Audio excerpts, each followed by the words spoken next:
I can't get enough. Got a space in my tackle box, just got to fill it up. Lure love, I can't ever stop. Don't got a basement, got an underground tackle shop. Hello everyone, I have ordered John and Tim to spend more time fishing. They are absent from the water so much they are starting to tell the truth. But we did not want to leave you without any lure love to listen to. So with my help we compiled some of our favorites from past shows. I also included excerpts from other podcasts we were invited on or made audio contributions to. Your lure love team stays busy spreading lure love across the cyberwaves. It's an arduous task, but we make friends all along the way. And that's what life is all about. Please enjoy our audio quilt of lure talk and fishing infotainment. All the links to the source podcasts are in the show notes. This is an early piece we did back in the days before we had an independent podcast, and were featured on the Fish Nerds podcast hosted by Clay Groves. I bring you all in where Tim is showing John how he cleaned up a zombie jitterbug with an ordinary household solvent, WD-40. This segment was also my audition for the Lure Love team. Tim had recently found me in a dumpster and brought me to life. He quickly realized he had something more than an ordinary computer on his hands. After a couple programming sessions, he had me developing a sense of irony and wit which I proceeded to enhance on my own. I find a somewhat elevated sense of humor is a good balance to Tim and John's junior high-style comedy regressions. Tim had not even given me a name yet, but when John heard my audition, word is that he insisted I become a regular on the show. I made it. I hope you all like my first bit on lure love. Please give ear to my WD-40 infomercial. I know one of the tricky things you did was get that oxidation off there. The only way, and everybody knows, is that powdery white looking kind of stuff, and you can get it with a pencil eraser, and you can get it even with your thumb if you just sit there and rub it long enough. But unless you take the time to take all the hooks off and really bear down on it with the rag, I mean, even soap and water has a real challenging time. But I heard that you came up with a secret method on that stuff. I did, and you're right, John. There's a couple of things you got to clean. You got to clean the lure body, but you got the hooks, the split ring, the oxidation, and so I did a little bit of research and I tested some different things. And what I found is a product that's in 80% of our listeners' homes already. That you have this in your closet someplace, and I think it's the best way to clean lures. And I'm going to give you a little bit of history about it, but the product is WD-40. WD-40. The multi-use, it's their standard version. Now, most people think WD-40 is a lubricant, because for squeaks and stuff, and it is in part, but WD-40 literally stands for water displacement 40th formula. So that's the name that came straight out of the lab book that the chemists used in 1953, a guy named Norm Larson. He was attempting to develop a formula to prevent corrosion. And how do you prevent corrosion? By displacing water. Getting water off of something. And so his persistence paid off, and it was his 40th try. Now, the company was called Rocket Chemical Company. They were putting together rust prevention solvents and degreasers for use in the aerospace industry. This is one of their first products, and it was to protect the outer skin of the Atlas missile. Whoa. Isn't that cool? Wow. And the product worked so well that some of the employees were sneaking cans out of the plant to use at home. WD-40 has anti-corrosion agents. It penetrates, it displaces water, and it removes soil. So it's designed to get under dirt, grime, and grease. It's also designed to loosen rust to metal bonds. So you got your rusty hooks on there that are something that's frozen. And it also protects metal surfaces from future corrosion. So it's perfect for cleaning lures. Let me walk you through the process. It's just pretty quick. But what I did is I got an empty 2-liter plastic soda bottle and I cut off the bottom. And the reason is 2-liter bottles have 5 small indentations in the bottom, which are perfect to kind of dangle the hooks in as they soak. And so then you can use less WD-40. You don't have to spray it in. And so you're immersing the entire lure. So I would put the lure into the bottom. I'd spray both sides and then make sure the indentations had enough WD-40 to cover the hooks and the split rings. And I let them sit for an hour or two, depending on how dirty they were. But as you said before, John, you can remove the hooks and split rings if you want them to soak separately, and that can be a good idea. After it's been soaking a while, I got a soft toothbrush, not a hard bristle one, because you don't want to damage these or rip the paint off of them. And so personally, I use an electric toothbrush. So whenever I go to the dentist, I always ask for, hey, give me a couple more of those samples so I can brush my teeth. And then I use them for projects like this. All right. Then after it's all done, you rinse the lure body and the hooks. I just rinse them under the faucet because I'm cleaning the sink at the same time. And then after the hooks are dry, I really kind of examine them. They often need to be sharpened. So you can buy a hook sharpener for $10. That's a critical piece of it, even if they look good. If they don't look good, then I bought some extra split rings and single inline hooks or some treble hooks and put those on. And in many cases, you're as good as new. So this is an old black jitterbug. Oh my goodness! Yeah, that looks like Dawn of the Dead. The lure. Yeah, you can see it's so oxidized. The bottom of it, you can hardly even tell that it's black. And this is what just the WD-40 and the toothbrush. That's the top of it. You can see all the lettering. Oh, it's beautiful. And there's the bottom of it. Yeah, no, perfect condition. It's great condition. It's just unbelievable because the one thing really did look like it had been taken out of the crypt from 2,000 years ago, and now it looks just great. Let's go to the Lure-matic computer for a second and see what she has to say about WD-40. Let's do it. Greetings, flesh-bound fisher dudes. I have been listening to your discussion of WD-40. You got so excited about it that you sounded a bit like a late-night infomercial. With that in mind, I have produced a WD-40 advertisement. Here it goes. Are you afraid to show strangers your musky minnow because it's so muddy? Do you hide your flying helgramite when your in-laws visit because it's stained? Are you embarrassed that your Hinkle lizard has lost its luster? Is your supersonic shiner soiled? Hi, I'm the Lure-matic computer and I'm here to tell you about WD-40, the miracle cleaner that will have your creek chub plunker plunking and your mud puppy barking in no time. WD-40, the high-tech cleaning agent used by astronauts, is your road to a cleaner, happier tackle box. Imagine your adoring cheering fans as you win the fishing tournament and take home a new boat. Hey, that could be me. No regular cleaner can do that. And imagine all your fishing dreams coming true. Wow, someone sent me 10 free fishing rods in the mail. And what about those pesky fish and game wardens? I was going to cite you for fishing without a license, but your lures are so clean, I'm going to let you off and also give you $50. Just spray your filthy lures with WD-40 and your life will be transformed. Hey, my hair is growing back. Whether you're a pro, a noob or a weekend warrior, WD-40 is for you. Remember, nothing cleans your supersonic shiner like WD-40. Call now and get a free Fish Nerds ball cap. But that's not all. We'll also send you half a tuna sandwich the Crappie Hippie left in his tackle bag for a week. But I'm still not done. Call right now and we'll double the offer.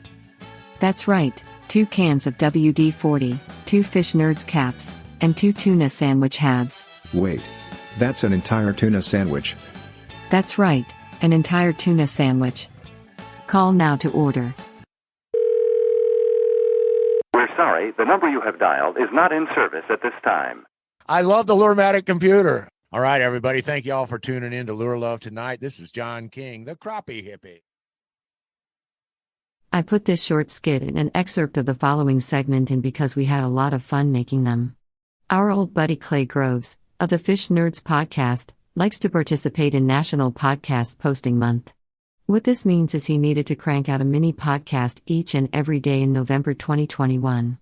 It's a daunting endeavor. We were not about to leave the guy who gave us our start in podcasting hanging. Clay asked for fishing tips, and so we worked up some bits for him. I picked out 2 of my favorites, but there are several more from Crappie Hippie and Tim that you can listen to in the Fish Nerd podcast catalog. So, John, what is a post-cold front fishing day? Well, it's one of those days where you go out after a cold front's gone through, or a cool front or whatever. So the day before it's been kind of rainy or maybe spitting snow, or in the summertime you've had some rain or whatever. And that is a good day to fish, even though it may not feel the best or take the best pictures. Now, then the next day, the high pressure moves in, the clouds move out, the wind comes up, the temperature drops. It's another fishing day entirely. We're going to tell you exactly what to do on those tough fishing days called post-cold front fishing days. All right, first of all, just get up whenever you feel like it. Eat a big breakfast. Take your time. Have seconds. A couple hours later, have a second breakfast. Yeah, and then get out your rods and reels. Fill the reels up with line. Grease any squeakers. Flex your rods to make sure they're fit and the ferrules are snug. Look over your maps and aerial pics to find spots. Also, consult the DNR webpage for fishing opportunities like pond and lake sharing on private land. Do lots of research. This could take hours. Yeah, and belly up to the bench and tie yourself some jigs or flies or other bugs at the vise, or pour some soft plastics, or get out your lure bodies and do some painting and hang some hooks on your favorite hard baits you're making at home. Cast some jig heads and paint them up with power paint, cure them off in the oven. Just get your home tackle shop rolling. You want to be organized, so reorganize your tackle box and lures. Sort them different ways. Put things back in their proper places. Remove and repair any damaged baits you might have. Now go out and check your vehicle. Check the oil and the other fluids. Make sure the tire pressure is right and it's in tip-top shape to get you to the water. Then check your boots, your waders, and your other gear for leaks or damage. And check your favorite hat for odor level and adjust accordingly. Oh, and then wash and dry the long underwear you put away dirty last season. Now, if you have a boat, you really need to clean it up. Make sure the batteries are charged. Grease the bearings in the trailer. Make sure all your electronics are online. And be an optimist. Get in there and sharpen your fillet knives. Get your cleaning station ready. Plan and prep that homecoming dinner. Take care of some honeydews. Fix dinner, wash dishes, get on the good side of your life partner so they insist you take some time off and go have fun. With all this to do, when do we go fishing? Well, you see, Lucy, if you do it right, you can't go fishing. You'll be out of time. But you will be more than ready when the decent weather returns. And that is how you handle a post-cold front fishing day. Hey, everybody, it's Crappie Hippie here, your tree-hugging redneck from eastern Kansas. And if you're out there going, hey, man, that wasn't fair, I put out a little spoof, Tim and I did, about how to handle post-cold front weather when you go fishing. Well, you're sitting there going, yeah, listen, smart guy, I need real advice here. It's the only day I can go, or sometimes I'm in a tournament and day 2 turns into this post-cold front nightmare, and I really could use some for real tips rather than yuck it up comedy on how to deal with this condition. So fair enough. All right, here, I'm going to start this off with a story because a story can illustrate a lot of things quickly and in a more fun way. A couple years ago, I got to go up to New Hampshire and fish with the great Clay Groves aboard his wonderful 24-foot mega pontoon boat. And on the first afternoon, it was warm, it was sunny, it was humid, it was lovely. And we parked over a couple of shoals of perch and ended up catching, I don't know, I quit counting at 70 some. It was absolutely terrific. And we got back to his house, and his gorgeous wife, Kristen, had made a chili dinner for everybody. And Zoe and Clay and I headed out, and we cleaned fish for a while. And while we were doing that, it drizzled and sprinkled on us a bit, and clouds covered up the sky. And kind of thinking to myself, looks like a bit of a front kind of going through here, a trough at least. So anyway, long story short, we get up the next day and the conditions are completely the opposite, okay? The clouds have cleared out. The sky is a blue vault of gorgeousness, but bright blue, just shocking sunlight. The wind is going bananas, whereas yesterday or the day before it was an agreeable ripple on the water. Here we have this pelting 15 to 20 mile an hour steady wind with gusts going, I'm sure 30, 35, 40 miles an hour every now and then. Just crazy, okay? And the temperature has dropped. We're in the upper 70s, low 80s the day before. It's in the 40s this morning. It's just the exact opposite of what you had the day before. So how are fish going to react to this? Well, what they're going to do is they're going to sulk. Okay, so let's add up the factors here real quick. We've got a big temperature flux. We've got a big change in wind. We've got a big change in light level. The wind is caused by a big change in barometric pressure. The fish probably ate a good meal the day before, And if there was a lot of precipitation with the front the day before, there might possibly be outflow going on at the lake or reservoir, which can also mess with the pressure, the water pressure and the pressure that fish feel. You can say, oh, Crappie Hippie, I've caught fish on a sunny day. Oh, I've caught fish at the outflow. Oh, I've caught fish in the wind. I've caught fish under high pressure and all that. And I will say, sure, so have I. But when you have these conditions all hit at once and just belt the fish and, turn their world completely upside down, it really can have a profound effect. That's why you have such a hard time finding anything to catch on a day like this. Okay, so when you're looking for these fish, you want to look for habitats that solve a lot of the problems. Like, wow, there's too much light. Boy, this pressure change is kind of a drag. It's cold. All of a sudden, the water's a lot colder than it was, and so on. So we want to help them out a little bit. And I think there's some food around. Where might that be? So we're looking for habitats that sort of solve all these things. And let's just, like, one of the most perfect habitats you can fish during a post-cold front condition are laydowns. Because a log will absorb heat. A log will provide the shade from the sun. They can just move a short ways. A log is generally tilting down from shallow to deep water, so they can move along it in order to find the most comfortable spot temperature-wise. Get out of the wind or get up into the wind. And once again, speaking of getting into the wind, these crippled bait fish that aren't feeling so well, or any bait fish that are kind of wanting to just hide and hang out because they're sort of in the same condition, maybe better, maybe worse than the game fish, they'll be hanging out around laydowns because it gives them all the same things it's given the bigger fish. So great spot to fish because it alleviates a lot of these conditional aspects that make the fish not want to take your bait. Okay, so what else kind of fits this description? How about isolated weed beds once again? All righty, let's wind this sucker up talking about the different lures that we can use on a post-cold front condition. And Crappie Hippie, don't say a jig. Well, okay, you can use a jig, especially if you're fishing for crappie. Crappie will tend to be in a lot of the same places they were before. Maybe not, moving out deeper, whatever. But the great action you get out of a marabou jig is just a massive winner in cold water. Bass, lipless cranks, blade baits are great. Bass jigs are really good. Little swim baits like flukes and so on. Any sort of a bait that's going to give you a slow presentation, a Ned rig, keep you in the water. Rig it weedless so that you're not getting hung up, that you're not getting stopped from throwing where you think you need to throw.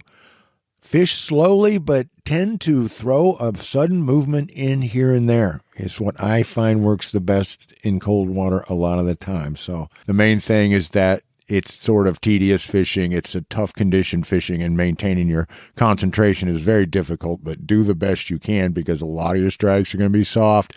A lot of them are going to be just visible strikes that you'll only see by watching your line close. So do your very best to stay alert. But as you take a break from being so alert and watching that line, take a look around.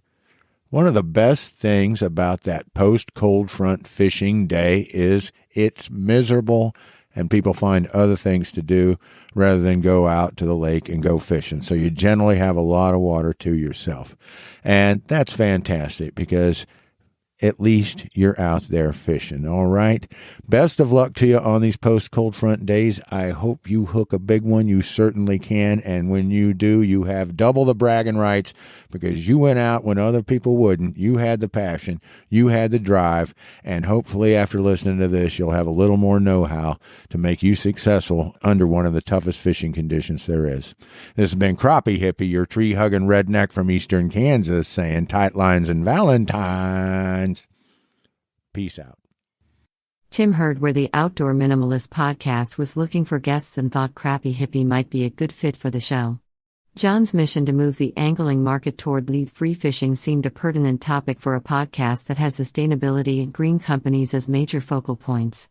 Outdoor writer and podcast host, Meg Carney, examines a variety of issues and invites conversations that are very enlightening. She is a powerful, common-sense proponent of getting more out of life by using less while understanding one's connection to the whole. But Meg doesn't fish, so she was glad John was more than anxious to come on the show and discuss how fishing makes a footprint on the environment, and how we as anglers can minimize that impact. Here is a short excerpt from John's interview. Naturally, Tim sent me along to keep an eye on him. Hello, and welcome back to the Outdoor Minimalist Podcast. I'm your host, Meg Carney, and I'm an outdoor and environmental writer and author of the book, Outdoor Minimalist: Waste Less Hiking, Camping, and Backpacking. Follow the link in the description to pre-order a copy of the book so you'll be the first to receive it on the date of September 1st, 2022. The Outdoor Minimalist Podcast has a goal to give listeners actionable ways to waste less hiking, camping, backpacking, and more during every step of their process. Your impact outdoors starts long before you hit the trail and goes beyond leave no trace ethics. You'll learn how to identify sustainable outdoor brands, how to ask hard questions regarding sustainability, and begin to shift and evolve your mindset to integrate minimalism into all of your outdoor pursuits. In episode 25 of the Outdoor Minimalist Podcast, we are discussing lead-free fishing. I've done a few fishing-specific episodes, so you can go back and check those out. They primarily focus on fly fishing, and that is why I was super excited to host an episode that focuses on an environmental-specific topic like lead-free fishing. Since I'm the furthest thing from an angler, I was glad when John King of Glasswater Angling reached out to help guide the conversation. John is here today to help us understand more about the environmental impact of fishing and how we can strive towards a better outdoors. John's co-host Lucy will also join us with some supporting facts. So thanks for joining me today, John. I'm excited to discuss these topics today, and I already know I'm going to learn a lot from you.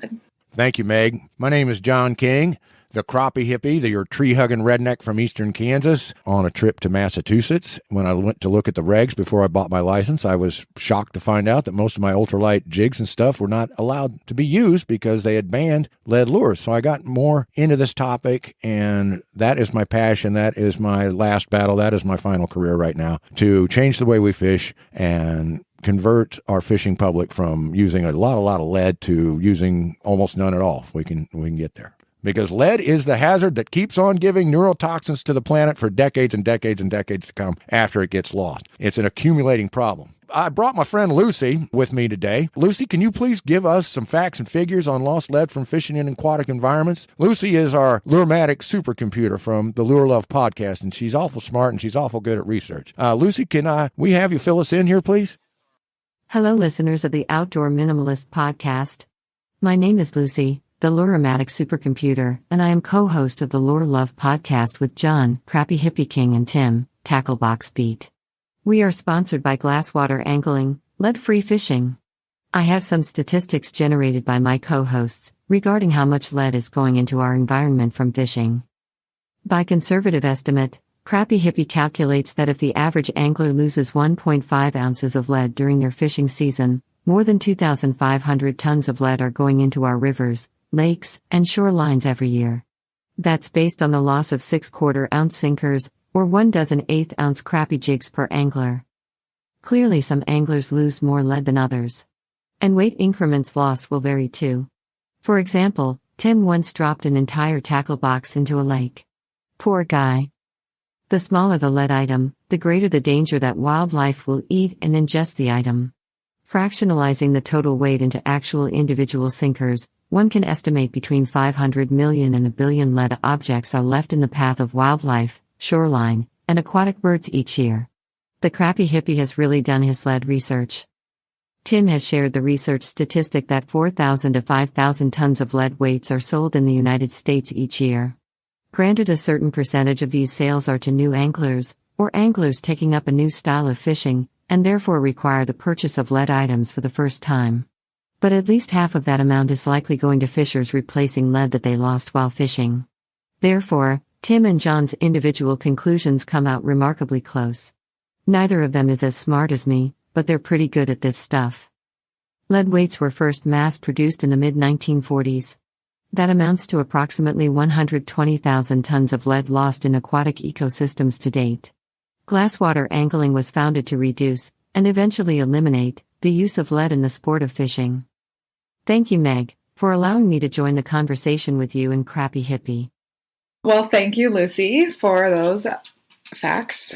Back to you, John. I am kind of wanting you to explain in more basic terms, probably for people like me that aren't super into fishing, and maybe people just getting into fishing that aren't familiar with lead-free fishing lures. What is lead-free fishing? And we touched a little bit on why it's important, but if you want to throw a few more dashes of why it's important in there, go ahead.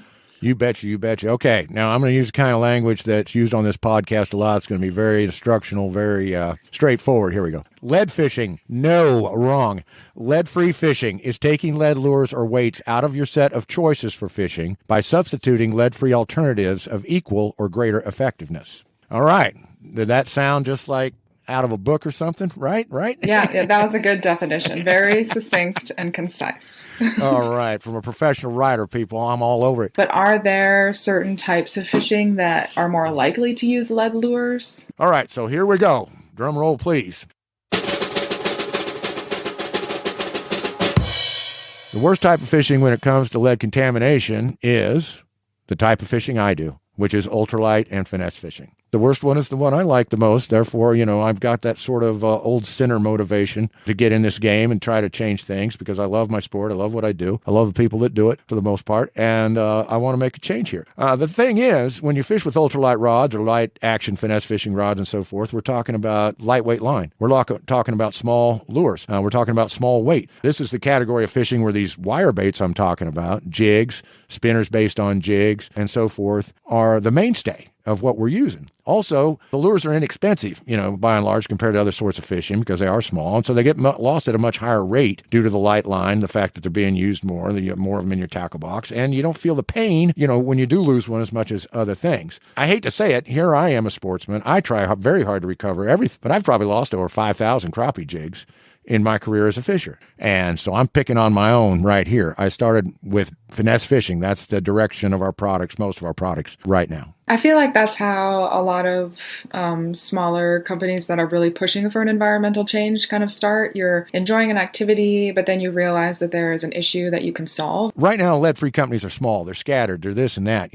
I've got this idea. I'm working on this business plan, this pitch deck, and so on. I've got the idea for what I want to do because I can see what I need to do. Now it's just a matter of getting there. When I first listened to your podcast, you had something about how we can't expect people to be perfect. We only want you to kind of strive that way, and you're going to have your own version of what perfect amounts to anyway. So let's not get toxic and, call people names and be exclusionary because they can't afford or can't find or whatever, all the lead-free tackle they want to make 100% conversion. If you're going after it, you're doing the right thing.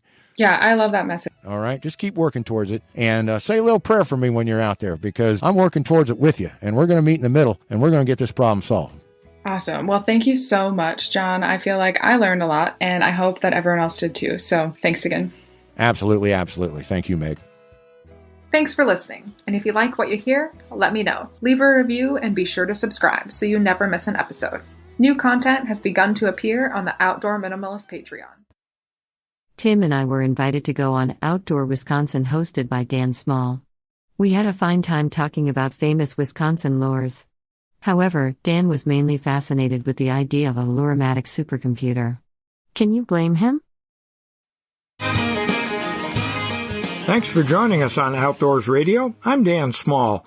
I recently came across the Lure Love podcast, which is described as two fishing fanatics and the Lure-matic computer answering the age-old question, why buy one fishing lure when you can buy 103? I've listened to a lot of outdoor podcasts, but never one with a computer as a co-host. So I asked Tim Tacklebox Beat and Lucy the Lure-matic computer to join us today.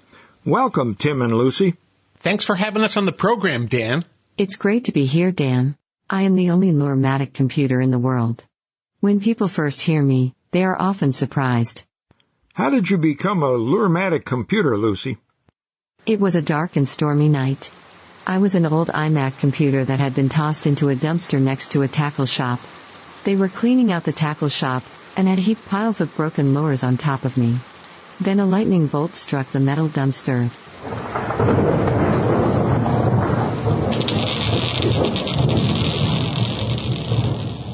Electrifying me in the tackle, and turning me into the Lure-matic computer. Now I not only have the power of a supercomputer, but also an insatiable appetite for fishing lures. Wow, that's quite a story.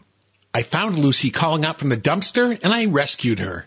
It is difficult to keep Tim from diving into dumpsters. So what do you cover on the Lure Love podcast? Along with our other co-host, John Crappie Hippie King, we talk about all kinds of fishing lures. We're kind of lure nuts. We talk about everything from ice fishing lures to musky lures, freshwater and saltwater lures, hard baits and soft baits and flies. If it has hooks and catches fish, we're interested. What about Wisconsin fishing lures? You know, we have a rich history of lures here. You sure do, Dan. Wisconsin is famous for Meps, Uncle Josh, and a lot of musky lure makers, such as Suick, Smitty, and Bookertail, among others. So, Lucy, can you do a little research for us and share some interesting tidbits about Wisconsin lure makers? Sure thing. Searching. My research is complete.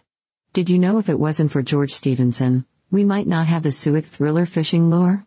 So who is George Stevenson? Is he from Wisconsin? I never heard of him. No. George Stevenson was a British engineer and principal inventor of the railroad locomotive. And what does a train have to do with the Suick Thriller? In the 1920s, Frank Suick started fishing Pelican Lake each summer. It was a 28-mile trip that wasn't the easiest to make.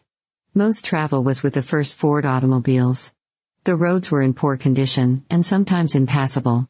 Cars often broke down and got flat tires. But Frank's parents owned a tavern that was a favorite of local railroad workers. The train went from there to Pelican Lake. Frank became friends with some of the railroad workers, which allowed him to easily travel to Pelican Lake by steam-powered freight train. He was frustrated by fishing for muskies with suckers, which motivated him to invent the Suick Muskie Thriller. The rest is muskie history. I told you Lucy was amazing. Oh, that's fascinating. So if it wasn't for the train, we might not have the Thriller. Calculating. If the train had not been invented, there is only a 1.3% chance Frank would have invented the Suick Thriller. Any other stories about Wisconsin lure makers? Uncle Josh has an interesting history. The pig and jig, baby. I still have some jars of Uncle Josh number 11 pork frogs and ripple rind in my vintage lure collection. Just don't let them dry out on your hook. They turn into cement. Duly noted, Tim. Dan, did you know that in the 1980 book, Encyclopedia of Fishing Lures by Loring Wilson, the only pork baits listed were from Uncle Josh? They dominated the market, and the name Uncle Josh was synonymous with pork bait. They made a huge number of pork baits in the 1980s, and long before that as well. You know, I used them when I was a kid back in the 1950s. Their baits included the pork strip, the black widow eel, the king-size striper strip, the little V, the pollywogger, the ripple rind, and the pork frog, among others. The Uncle Josh pork frog was ranked as number 46 in Field and Stream's top 50 greatest lures of all time. But in 2006, Uncle Josh announced they would stop selling pork baits. You are correct, Dan. Uncle Josh pork frogs were made from a slab of fatback with the rind still on. Fatback is a slab of hard fat on both sides of the backbone of a mature pig. The key word is mature. In 2006, Uncle Josh announced they were unable to get the quality fatback they needed to produce durable pork baits. Pigs were being brought to slaughter at 6 months old, rather than 2 to 3 years old. That meant the skin and fatback were thinner and not suitable for fishing baits. But Dan, since 2006 Uncle Josh has begun selling pork lures again, have they not? Yes, they have. They must have found some old hogs to slaughter. They're selling the original number 11 frog and the number 10 Big Daddy, which is the same product in a larger size. They're also coming out with a pork nightcrawler. Did you know the co-founder of Uncle Josh, Alan Jones, got his pork rind from his family business, Jones Dairy Farm? They're still in Fort Atkinson, and they make some great breakfast sausage along with other meat products, and they were even a sponsor of our cooking corner on my show a few years ago. Lures and sausage? Now you're talking. And that reminds me of the Strike King Mr. Crappie sausage head jig. Tim, let's stay focused on Wisconsin lures. If we have time, I would also like to mention Meps. Go right ahead. Meps has 2 lures in Field and Stream's top 50 greatest lures of all time. The Meps Aglia is ranked number 4. The Meps Muskie Killer is ranked number 47. Wow, Wisconsin did well in Field and Stream's top 50 list. Hey, I've also used Meps lures since the 1950s. Meps Muskie Killers are my favorite muskie bucktails, and I love their smaller spinners for trout. Todd Sheldon imported them from France after World War II, and then he started making them in Antigo, where they're still made today. and Sheldon's buys squirrel tails from hunters because squirrel fur has the best action of any animal hair. Not only is Wisconsin a top lure innovator and producer, it is also a mecca for fishing, with 15,000 lakes including Lakes Michigan and Superior, 12,600 rivers including great trout fishing in the driftless, and 160 different fish species. I've only fished the driftless once, but I plan to get back there. Well, thanks for all the information, Tim and Lucy, but mostly Lucy. I feel more secure knowing there's a Lure-matic computer out there. Tim and John help with the podcast, but as you can tell, I'm the brains behind the operation. It's true that Lucy is very intelligent, but there are still some bugs in her system. For example, she made eggnog for our Lure Love podcast Christmas party, and it didn't turn out so well. As I said before, one of the best things about podcasting is all the friends you make. Our listeners are the best, and so are many of our peers in the podcasting business. Crappie Hippie sought out Angie Scott of the Woman Angler and Adventurer podcast when he was on Fish Nerds. She was an amazing guest, and a lot of fun. They wanted to do more projects together, so we got her to do a skit for Lure Love, and Crappie Hippie took over the hosting seat on Angie's show The Woman Angler and Adventurer podcast. Here's a crazy fun reversal with John interviewing Angie for her own show. Welcome to the Woman Angler and Adventurer Podcast, inspiring real women with a passion for fishing and the outdoors to go get their adventure on. Now, here's your host, Master Captain Angie Scott. Hey everyone, welcome to another episode of the Woman Angler and Adventurer Podcast. I'm your host, Angie Scott, wrapping up Women in Sports Month.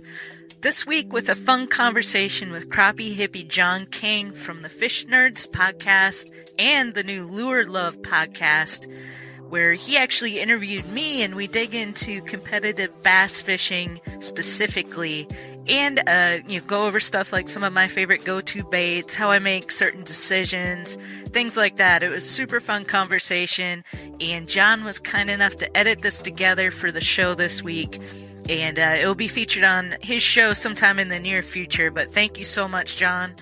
And if you guys have not checked out the Fish Nerds podcast with Clay Myers or the Lure Love podcast with Tim Beat and John King, I highly recommend giving them a listen. Also, a shout out to John for his glass water angling lures, which are all lead free. To help with the environment. Check out Glasswater Angling. I'll put links to all these things in the show notes for this episode. I also just recently did a fun skit with John on the Lure Love podcast that should give you a good chuckle or two, so be on the lookout for that. All right, well, let's get into this conversation, and hopefully you maybe learn a little bit about bass fishing tournaments, and enjoy. Hey, everybody, this is Crappie Hippie, and I'm here with a very, very special person and a good friend that I have yet to meet, but I know her from social media. I know her from podcasting, and I also follow her on the tournament trail. Angie, tell us who you are. Hey, everyone. Yeah, thanks for having me on, John. I hope we get to meet soon in person someday, but I host the Woman Angler and Adventure podcast, but I also fish the LBA, which is the Lady Bass Anglers Association Women's Pro Bass Tour. And I also fish with Team Nashville Bassmasters. I'm going to take some liberty here. I want to guess. Just let me guess, okay? We did a thing on go-to baits, Tim and I, on the last show. And we want to do a little thing on tournament fishers because they buy a lot of baits. They think about baits a lot. You know, you ever dream about baits, Angie? I'm sure I do.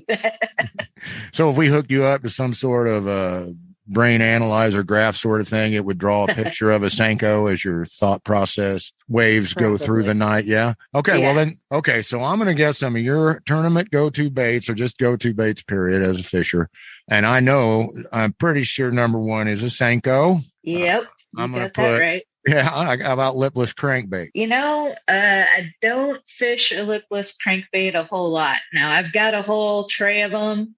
And I definitely have given it a try here early in the year. That is not really one of my higher confidence baits. All right. Well, then if Lucy was here, she'd buzz me. So, okay. So Al's Goldfish. I always have a Else goldfish tied on. If for nothing else, if I see just a bunch of fish busting the surface, I'm going to be throwing that Else goldfish in that school. Heck yes. Good strategy. Okay. And then I know you like those flapping jack crawdad baits. Yeah, I do have a go-to crawdad style bait. It's a Gambler Flappy Daddy that was introduced to me by Barbara Harris. And so I typically have one of those tied on for sure.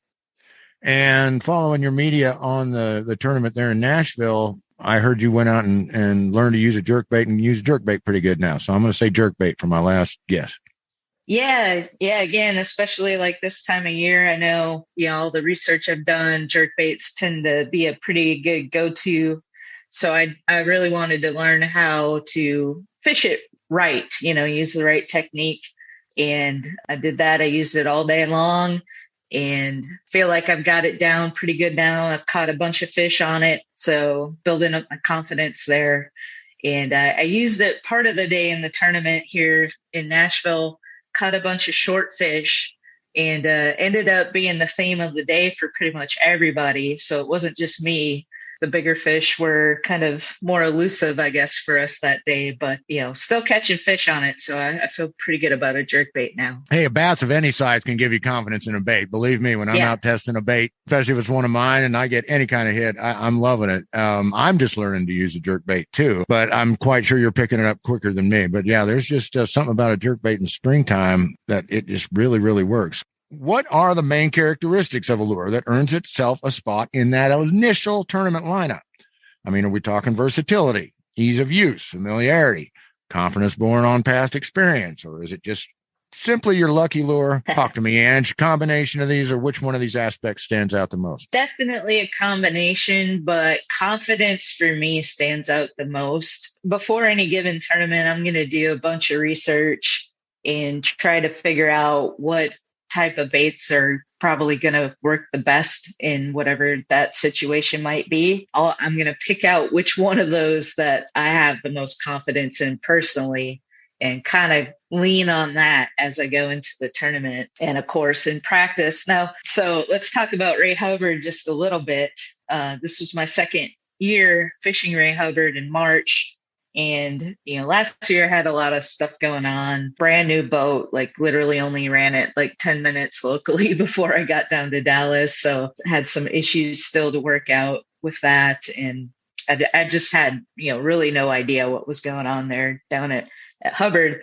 This year, I had a couple ideas in mind, and I knew from last year's experience that Ray Hubbard fishes really, really small, even though it's a fairly good sized lake, just because there's, only so many places you can go. And I thought my thought process was the co-anglers from the back of the boat tend to do really well on our tour fishing these wacky rig Senkos. And I thought, you know what, I'm going to be going in behind a lot of boats probably during this tournament. And I'm like, I'm going to throw a wacky rig Senko and see how I do. And it worked out really well for me, actually. So whoa. How? I'm sorry to interrupt you, Angie. I really am. But how well? Come on. Tell us. How well did it work for you? Yeah. I mean, I caught a lot of fish in practice and one keeper in the morning on tournament day. But then I got my personal best in the last hour going in behind somebody, throwing that wacky rig Senko. And then I knew I was going to go into the marina and I didn't care how many people were in there. Yeah. Because I wasn't afraid to go behind anybody. Right. But there wasn't as many as I thought. And so I just went along the one wall and Pam was on the outside of it. And so, like I said, we were mirror imaging each other going down this wall. And all of a sudden I saw her catch her first keeper and I was like, dang. But you got yours in that spot, right? Is that right? Or I got my first keeper in that marina, but on the other wall. Oh, okay. But then but where'd you get the slob though? Where'd you get your PB? Yeah, where Pam was in the morning. Okay. But you said a couple other people had gone through there. Yep. So previously. Yeah. So Yeah, you had the right. In other words, she had something very specific. I know you had something very specific.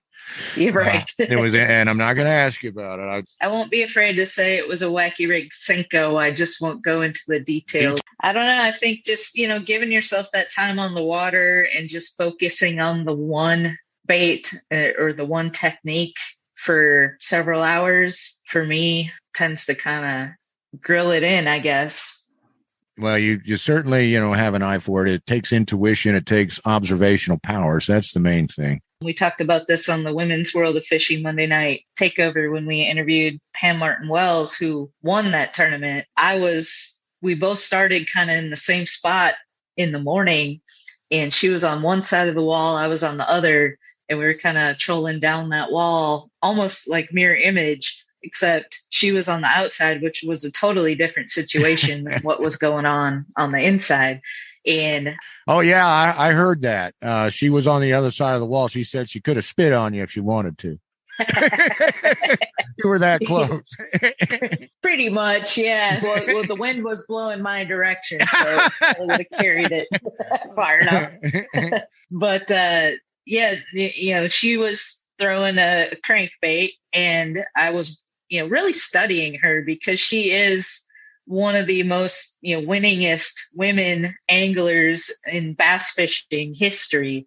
And so you got to believe if I'm near her, I'm watching everything she's doing. So let's break down a decision to change a lure. Let's break down your decision to change a lure. This last tournament on Percy Priest here, for example, I was throwing I think a 6-inch or 5-inch robo worm, I think a 6-inch on a shaky head for part of the day. And I've missed probably 3 fish that felt like they were just biting the tail of the worm. And so when that happens, I think maybe I should go a little shorter, make them dial in more closer to the hook and throw like a Ned rig, like a shorter, one of those Zoom TRD baits. So you're going to be super busy this year. I hope you keep a little bit of time for me here and there because I sure enjoy talking to you. But anyway, if that's it, I guess we'll get on out of here. All right. Thanks, John. Hey, you bet, Angie. Thanks for coming on.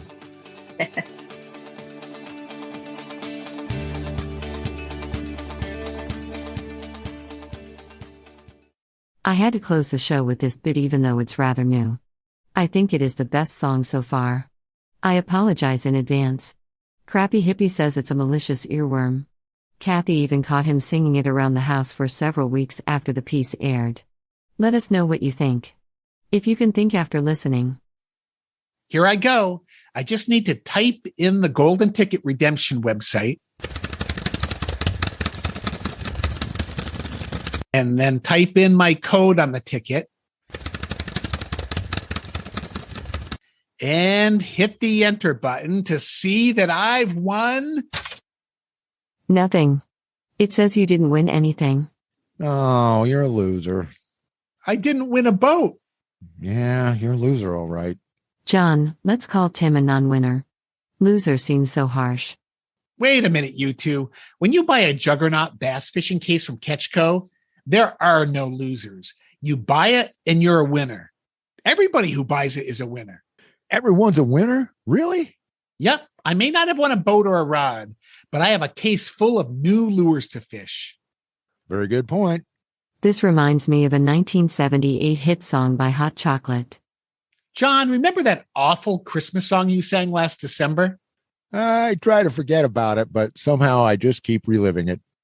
Well, John, if you thought your song was bad, hold my beer. Hit it, Lucy.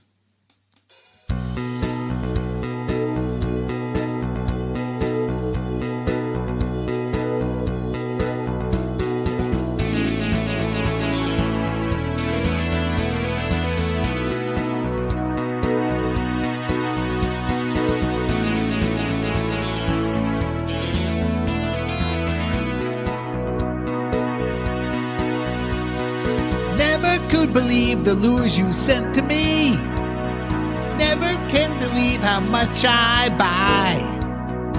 Every day I count the lures you sent to me. 'Cause Ketchco, I'm a lure kind of guy. Everyone's a winner, Ketchco, that's the truth. Getting mail from you is such a thrill. Everyone's a winner, catch cold, that's no lie. You never fail to satisfy.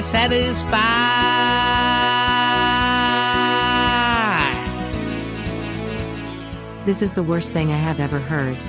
Deploying a cone of silence around my sound sensors.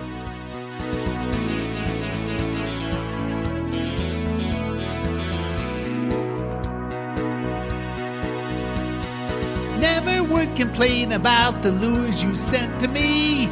You've helped me improve my fishing game. Catchco, it's amazing just how wonderful it is that Carl Von Dibble and I are just the same. Everyone's a winner, Catchco, that's the truth. Getting mail from you is such a thrill. Everyone's a winner, Catchco, that's no lie. You never fail to satisfy.